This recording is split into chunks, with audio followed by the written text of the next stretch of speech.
காது கேட்கும் திறனில் 2 பாதிப்பு ஏற்படும். ஒன்று வந்து frequency, fine tuning of frequency, இன்னொன்று வந்து ஃபைன் டியூனிங் ஆஃப் லவுட்னஸ். இந்த 2லேயும் பாதிப்பு ஏற்படுறதுனால இந்த பேஷண்ட்டுக்கு ஜென்ரலாக பார்த்தீங்கன்னா என்ன ஆகும்னா, ரெக்ரூட்மெண்ட் அப்படிங்கிற ஒரு ப்ராப்ளம் வரும். அதாவது என்னென்னா,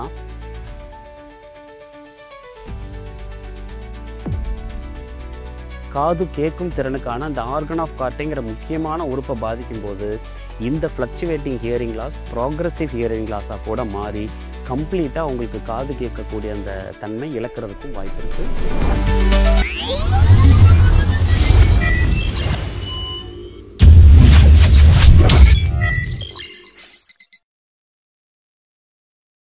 வணக்கம், நான் டாக்டர் பிரபு பேசுகிறேன். மூளை நரம்பியல் அறுவை சிகிச்சை நிபுணர், ஈரோட்டிலிருந்து.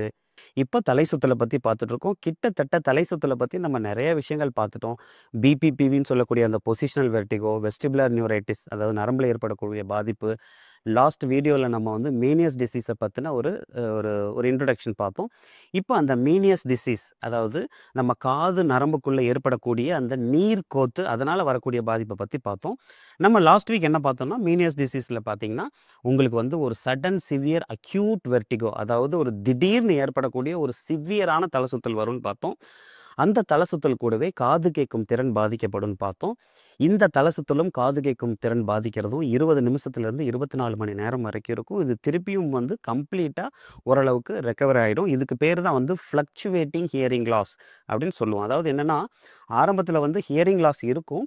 பட் அந்த ப்ராப்ளம் 24 மணி நேரத்துக்கு அப்புறம் தன்னைத்தானே சரி பண்ணதுக்கப்புறம் அந்த ஹியரிங் லாஸ் வந்து கரெக்ட் ஆகிடும். அதாவது ஹியரிங் லாஸ் இருக்கும், சரியாகும். அது மாதிரி மீனியஸ் டிசீஸோட ஒவ்வொரு அக்யூட் எபிசோடு வரும்போதும் அந்த காது கேட்கும் திறன் பாதிக்கப்பட்டு அதுக்கப்புறம் திருப்பி அந்த காது கேட்கும் திறன் நார்மலுக்கு வரது தான் நம்ம ஃப்ளக்சுவேட்டிங் ஹியரிங் லாஸ்ன்னு சொல்கிறோம். பட் திருப்பி இந்த ஹியரிங் லாஸ் வந்து அந்த காது நரம்பில் அதில் இருக்கக்கூடிய அந்த ஆர்கன் ஆஃப் கார்டேங்கிற அந்த காது கேட்கும் திறனுக்கான அந்த ஆர்கன் ஆஃப் கார்டேங்கிற முக்கியமான உறுப்பை பாதிக்கும் போது இந்த fluctuating hearing loss progressive hearing லாஸாக கூட மாறி கம்ப்ளீட்டாக உங்களுக்கு காது கேட்கக்கூடிய அந்த தன்மை இழக்கிறதுக்கும் வாய்ப்பு இருக்குது. அதனால் இந்த வியாதியை நம்ம உடனடியாக மருத்துவர்கிட்ட பார்த்து இதை நம்ம ட்ரீட்மெண்ட் எடுத்துக்கணும். இது கூடவே இந்த மீனியஸ் டிசீஸில் இன்னும் சில விஷயங்கள் நம்ம சிம்டம்ஸ் வந்து ஏற்படும் அப்படிங்கிறத நம்ம மக்கள் தெரிஞ்சுக்கணுங்கிறதுக்காக இதை பற்றி நம்ம ஃபர்தராக நம்ம பேசலாம். நீங்கள் பார்த்தீங்கன்னா, அந்த ஸ்கேலா மீடியாவில் வந்து நீர் கோத்துக்கிறனால அது வீங்கி அப்புறம் அது கொஞ்சம் கொஞ்சமாக ப்ரெஷர் அதிகமாகி ரப்சர் ஆகி இந்த விஷயங்கள்லாம் வருதுன்னு நம்ம பார்த்தோம்.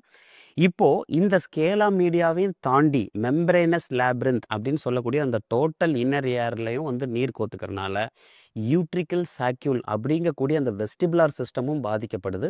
ஸோ அதுலேயும் வந்து நீர் சேர்றதுனால வந்து நம்ம ஃபர்தராக என்னென்ன பிரச்சனை வருதுன்னு பார்த்தீங்கன்னா, நம்ம ஏற்கனவே பார்த்தோம் இல்லையா, அந்த யூட்ரிக்கல் வந்து உள்ளுக்குள்ளே மேக்யூல் அப்படிங்கிற ஒரு சின்ன ஒரு ஹேர் செல் இருக்கும்.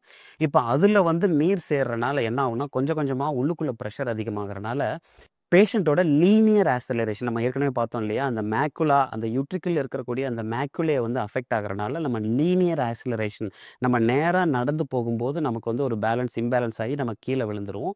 இதை தான் வந்து நம்ம ட்ராப் அட்டாக்ஸ் அப்படின்னு சொல்கிறோம். நிறைய பேர் வந்து நேராக நடந்து போயிட்டே இருப்பாங்க. அந்த மீனியஸ் டிசீஸ் இருக்கிற பேஷண்ட்ஸ் பர்டிகுலராக நேராக நடந்து போயிட்டே இருப்பாங்க. பார்த்திங்கன்னா திடீர்னு கீழே விழுந்துருவாங்க. இந்த லீனியர் ஆக்சலரேஷன் பாதிக்கப்படுறதுனால அவங்க வந்து சடனாக திருப்பி விழுகிறனால ஏதோ இது வந்து ஒரு ஆர்த்தோ ப்ராப்ளம்னு சொல்லி இவங்க வந்து ஆர்த்தோ டாக்டர்கிட்ட போய் பார்ப்பாங்க. ஆர்த்தோ டாக்டர் எலும்பு எல்லாத்தையும் செக் பண்ணி பார்த்துட்டு ஒன்றும் இல்லைன்னு சொல்லி நரம்பு டாக்டருக்கு அனுப்புவார். நரம்பு டாக்டர் ஆகிய நாங்கள் அந்த பேஷண்ட்டை, இல்லை இஎன்டி டாக்டர்ஸ் 2 பேர்த்தில் யாரோ ஒருத்தர் இந்த பேஷண்ட்டை பார்க்கும்போது இது வந்து திருப்பி இவங்க விழுகிறது வந்து இந்த பேலன்சிங் சிஸ்டத்தில் வர்ற ப்ராப்ளத்தினால தான் அப்படிங்கிறத நாங்கள் தெரிஞ்சு அதுக்கான ட்ரீட்மெண்ட் கொடுப்போம். காது கேட்கும் திறனில் 2 பாதிப்பு ஏற்படும். ஒன்று வந்து frequency, fine tuning of frequency, இன்னொன்று வந்து ஃபைன் டியூனிங் ஆஃப் லவுட்னஸ்.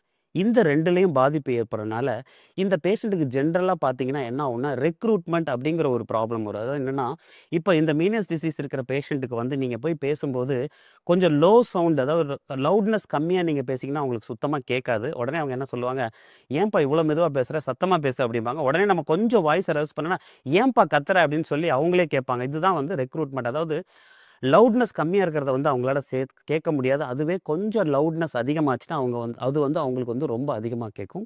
இந்த ஃபினாமினன் வந்து ரெக்ரூட்மெண்ட் சொல்லுவோம். இன்னொன்று பார்த்தீங்கன்னா, லோ ஃப்ரீக்வன்சி சவுண்ட்ஸ் வந்து அவங்களுக்கு சுத்தமாக கேட்காது. அதனால் அவங்களுக்கு வந்து கொஞ்சம் ஃப்ரீக்வன்சி மாறும். அதாவது நார்மல் காதில் பார்த்தீங்கன்னா நார்மல் ஃப்ரீக்வன்சி இருக்கிற சவுண்ட்ஸ் நம்ம கேட்கலாம். இந்த காதில் வந்து லோ ஃப்ரீக்வன்சி சவுண்ட்ஸ் கேட்காது. அதனால் அவங்களுக்கு வந்து டிப்லாக்குசிஸ் அப்படின்னு சொல்லக்கூடிய 2 விதமான இப்ப நீங்க நம்ம பேசும்போது பார்த்தீங்கன்னா, இந்த காதுல ஒரு ஃப்ரீக்வன்சி கேட்கும். இந்த காதுல ஒரு ஃப்ரீக்வன்சி அதுக்கு பேர் தான் டபுள் ஹியரிங் அப்படின்னு சொல்லுவோம். அதாவது 2 காதுலயும் அவங்களுக்கு தனித்தனியா ஹியரிங் வந்து டிஃபரெண்ட்டா இருக்கும். இது வந்து டிப்ளாக்யூசிஸ் இல்லன்னா டபுள் ஹியரிங். ஸோ இந்த ரெக்ரூட்மெண்ட் ஃபினாமினன் லவுட்னஸோட ஃபைன் டியூனிங்கும் இருக்காது. ஃப்ரீக்வன்சியோட ஃபைன் டியூனிங்கும் இருக்காது. இது வந்து இந்த மேனியஸ் டிசீஸ் இருக்கிற பேஷண்ட்டுக்கு கண்டிப்பா இருக்கும். இது கூடவே இந்த பேஷண்ட்ஸுக்கு வந்து அந்த யுட்ரிக்கல் சாக்யூல் வந்து ரொம்ப எக்ஸ்பேண்ட் ஆகும்போது என்ன ஆகும்னா, இந்த மெம்பரேனஸ் லேபிரின்த் பக்கத்துல பார்த்தீங்கன்னா, இந்த ரவுண்ட் விண்டோ இருக்கும். இந்த ரவுண்ட் விண்டோல தான் அந்த ஸ்டேபீஸ் அட்டாச் ஆயிருக்கும். ஸோ அந்த லவுட் சவுண்ட் கேட்கும்போதோ, இல்ல பிரஷர் சேஞ்ச் ஆகும்போதோ அவங்களுக்கு என்ன ஆகும்னா, சடனா வந்து ஒரு தலை சுத்தல் வரும். ஸோ இதுக்கு பேர் வந்து டூலியோஸ் ஃபினாமினன் அப்படின்னு சொல்லுவோம். அதாவது என்னன்னா, இந்த பேஷண்ட் வந்து சவுண்ட் லவுடா இருக்கிற சவுண்ட கேட்டாவோ, இல்ல அவங்களுக்கு வந்து வெயிட் தூக்குனாவோ, இல்ல அவங்க ரொம்ப ஒரு மாரி மூச்ச வேல்செல்வா மேனுவர்ன்னு சொல்லுவோம். அதாவது மூச்சு பிடிச்சாவோ அவங்களுக்கு வந்து சடனா ஒரு ஒரு தலை சுத்தல் வரும். ஸோ இதுவும் வந்து பார்த்தீங்கன்னா, இந்த மீனியஸ் டிசீஸ் இருக்கிற பேஷண்ட்டுக்கு வந்து கண்டிப்பா வர்றதுக்கான வாய்ப்பு இருக்கு. ஸோ ட்ராப் அட்டாக் இருக்கும். இந்த லவுட் சவுண்ட் இல்லைன்னா வந்து வெயிட் தூக்கும்போதோ, இல்ல வந்து வேற ஏதாவது பிரஷர் அதிகமாகக்கூடிய ஒரு வேலை, இப்ப அந்த வெல்செல்வா மேனுவர்ன்னு சொல்லுவோம். மூச்ச பிடிக்கிற பார்த்தீங்களா? இந்த மாரி சமயத்துலலாம் அவங்களுக்கு வந்து ஒரு பயங்கரமான ஒரு வெர்டிகோ வர்றதுக்கு வாய்ப்பு இருக்கு. அதே மாரி நான் ஏற்கனவே சொன்ன மாரி, டபுள் ஹியரிங் அவங்களுக்கு இருக்கும் டிப்ளாக்யூசிஸ். அப்புறம் வந்து ரெக்ரூட்மெண்ட் அதாவது லவுடு கம்மியா இருக்கிற சவுண்ட்ஸ் வந்து அவங்களால கேட்க முடியாது. கொஞ்சம் லவுட்னஸ் அதிகமாச்சுன்னா, அவங்களுக்கு அது வந்து ரொம்ப சிவியரா கேட்கும். அதுக்கு பேர் ரெக்ரூட்மெண்ட். ஸோ இந்த மாரி ப்ராப்ளம் எல்லாமே மேனியஸ் டிசீஸ் இருக்கிற பேஷண்ட்டுக்கு கேட்கறதுக்கு வாய்ப்பு இருக்கு. இதுக்கு வந்து நெறைய டெஸ்ட் இருக்கு. முக்கியமா நரம்பு டாக்டர்ஸும், இஎன்டி டாக்டர்ஸும் இத வந்து நம்ம கண்டுபிடிக்கிறதுக்கு நெறைய டெஸ்ட் பண்ணுவோம். இதுல முக்கியமான டெஸ்ட் பார்த்தீங்கன்னா, எலக்ட்ரோகாக்லியோகிராஃபி அப்படிங்கிற ஒரு டெஸ்ட்டு. இந்த டெஸ்ட்டை வச்சு மீனியஸ் டிசீஸை நம்ம ஈஸியாக கண்டுபிடிக்கலாம். இதை தவிர நிறைய டெஸ்ட்டுலாம் இருக்குது. இந்த டெஸ்ட்லாம் பண்ணி இந்த மீனியஸ் டிசீஸை கண்டுபிடிச்சு இதுக்கு முறையாக ட்ரீட்மெண்ட் எடுத்துக்கணும் அப்படிங்கிறது தான் உங்கள் எல்லாத்துக்கும் நான் வந்து ஒரு மருத்துவராக சொல்லக்கூடிய ஒரு முக்கியமான ஒரு அட்வைஸ். இந்த மீனியஸ் டிசீஸ் கூட சேர்ந்து இதுவரைக்கும் நம்ம பார்த்த தலை சுத்தலுக்கு எல்லாம் எந்த மாதிரி ட்ரீட்மெண்ட் எடுத்துக்கலாங்கிறத நம்மளோட அடுத்த பதிவில் பார்க்கலாம். தொடர்ந்து இணைந்திருங்கள். நன்றி, வணக்கம்.